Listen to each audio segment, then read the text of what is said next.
everyone! So today I'm here to review the Tarte Poppy Picnic Amazonian Clay Eye and Cheek Palette. It retails for $38 US, $46 in Canada, and contains 6 eyeshadows that are 0.06 ounces each and a full-size blush that is 0.20 ounces. The palette is said to be a limited edition matte eye and cheek palette infused with Amazonian clay that celebrates the energy of summer floral hues. The compact is a sleek plastic metallic gold with a bright floral poppy design featured on the front. The compact itself, once you open it up, features a rather large mirror and is sort of divided into 2 sides of matte eyeshadows. On one side you have 3 eyeshadows that are more warm toned, and on the other side you have 3 cooler toned matte eyeshadows, all divided by a full-size blush in the middle. As usual with eyeshadow palettes, the brand incorporated a quick guide instructing you how to create a variety of neutral to smoky looks. Summer Breeze is a light pale beige with hints of yellow, warm undertones, and a matte finish. The texture was soft, silky, and although it did apply smoothly, it did sit lightly powdery on the skin. Summer Breeze had decent pigmentation and wore well for 7 hours before fading. Barefoot in the Grass is a light peach with hints of orange, warm undertones, and a matte finish. The texture was soft, smooth, and just like the other lighter shade in the palette, it did sit lightly powdery on the skin. Barefoot in the Grass had decent pigmentation, it blended out easily on the skin, and wore well for 7 hours before fading. Sweet Tea is a medium to dark brown with hints of yellow, warm undertones, and a matte finish. The texture was soft, silky, and blended out nicely on the skin. It had good pigmentation, but it did end up looking powdery if you tried to build the product and the color too much. Sweet Tea wore well for 7 hours before creasing. Peach Poppy is a light to medium orange peach with warm undertones and a matte finish. The texture was soft,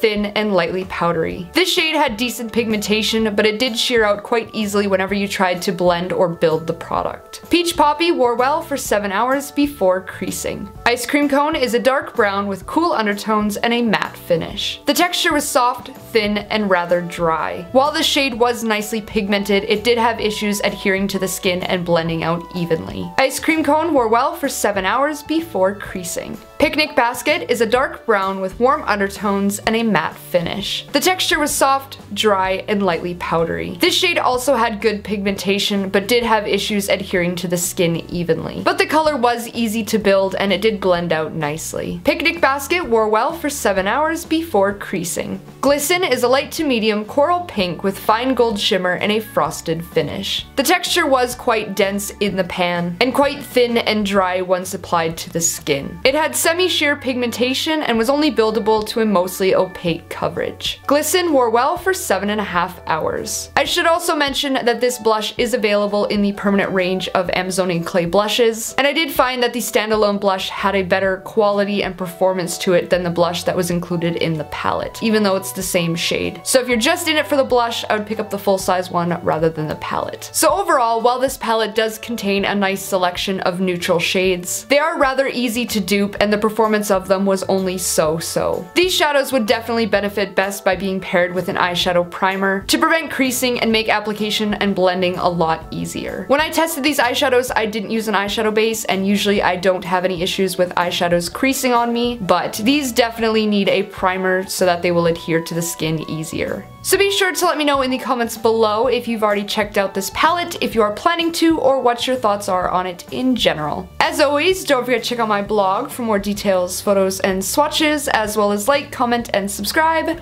to show your support. If you'd like to give me a follow, I will have all of my social media listed here, as well as down in the description. As I always say, I hope you found this review helpful, and I hope that you have a fantastic day, and thank you so much for watching.